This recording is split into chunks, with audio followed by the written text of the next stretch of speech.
Salut tout le monde, c'est Lou, j'espère que vous allez bien. On se retrouve aujourd'hui pour découvrir un custom Playmobil Dead, alias Rose City Style. Je vous ai déjà présenté des customs de sa part. Et bien voici une nouvelle maison hantée. Il aime beaucoup les maisons hantées. Et comme c'est bientôt Halloween, je me suis dit que c'était l'occasion idéale pour refaire un tour du côté des frissons. Bouh.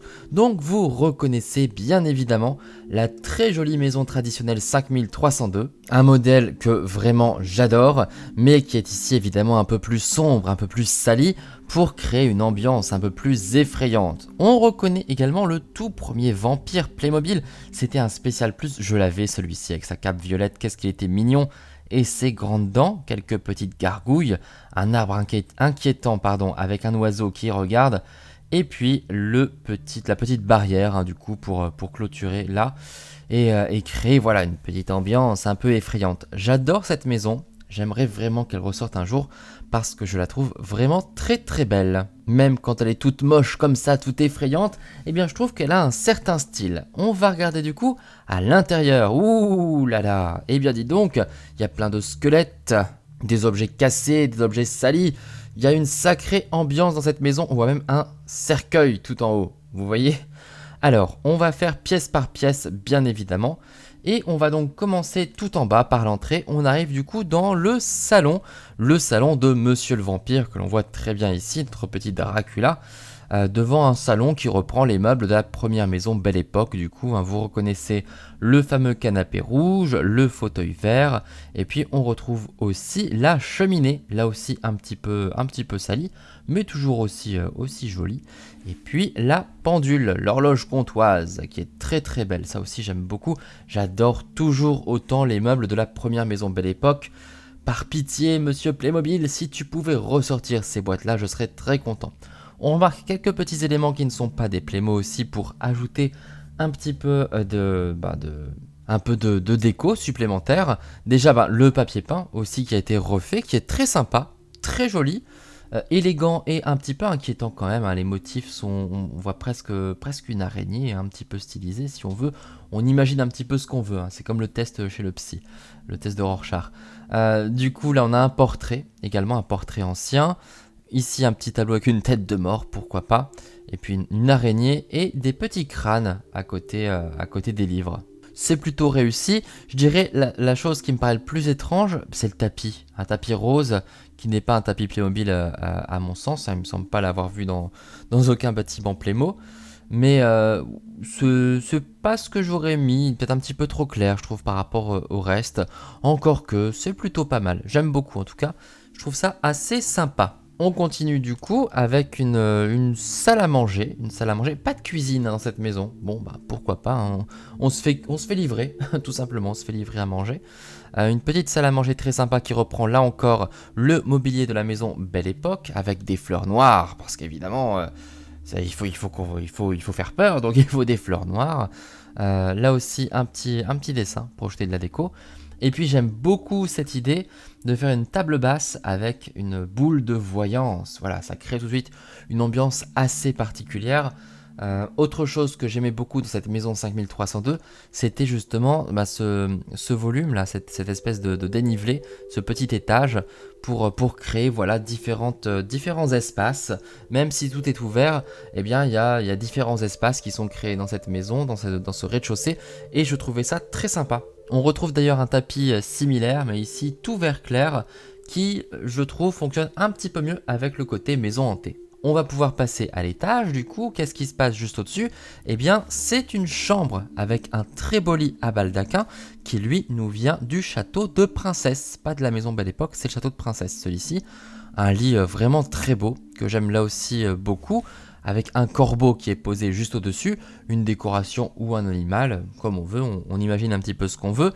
Et puis on remarque une vampire aussi qui se regarde dans le miroir. Alors ça c'est original parce que normalement les vampires n'ont pas de reflet, comme vous le savez. Mais là on voit bien qu'il y a un petit reflet. Évidemment, ça reste un Playmobil, c'est pas un vrai vampire, donc pour le coup il y a un reflet de la figurine.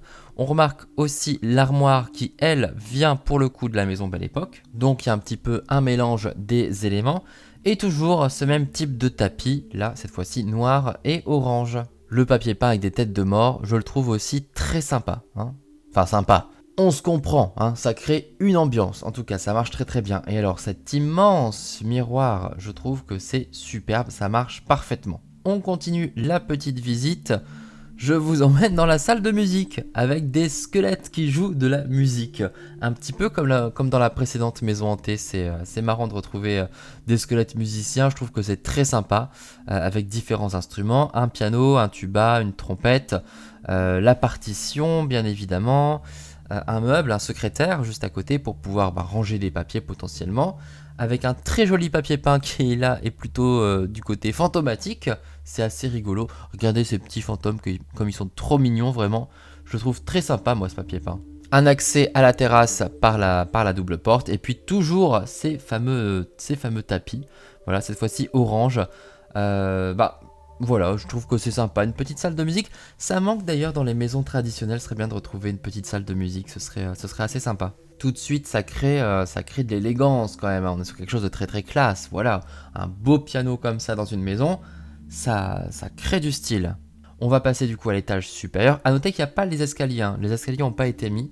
Il a décidé de ne pas les mettre. Hein. Ed, du coup, pour son custom, pourquoi pas, ça permet d'un petit peu mieux voir les pièces du coup. On monte et on arrive dans la chambre de bébé qui est très spartiate.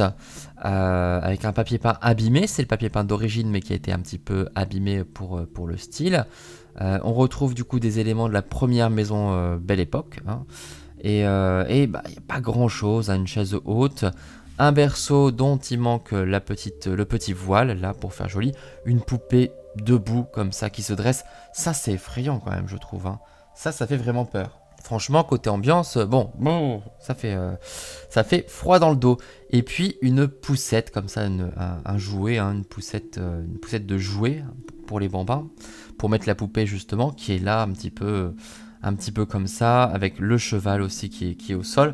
Et ben franchement, c'est pas rassurant, surtout avec le crâne posé sur le guéridon. Hein. Ça crée vraiment une ambiance encore plus effrayante, je trouve, que dans les autres pièces.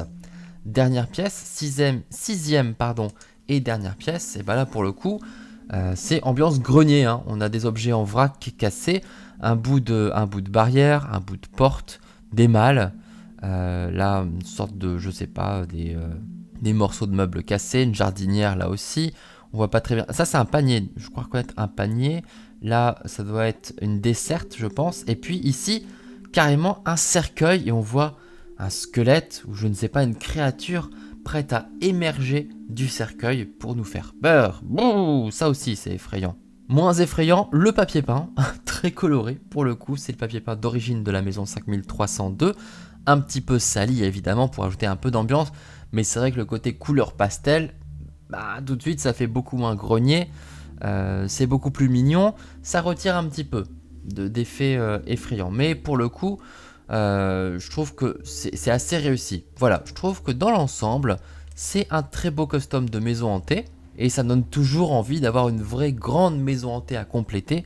J'aime beaucoup le manoir de Scooby-Doo, bien sûr. Hein, mais si j'avais une maison aussi grande que cette maison 5302 à compléter avec des pièces effrayantes, moi, ça me ferait vraiment plaisir. Et vous, qu'est-ce que vous pensez de cette maison 5302 revisitée par Ed, alias Rose City Style? Dites-le moi, dites-moi ce que vous en pensez du coup dans les commentaires de cette vidéo. N'hésitez pas à liker, à partager bien sûr, à vous abonner et à consulter toutes mes vidéos Playmo, les autres customs et bien sûr tous les unboxings comme par exemple la série Scooby-Doo si vous aimez le frisson. On se retrouve très vite pour de nouvelles vidéos Playmo. Ciao!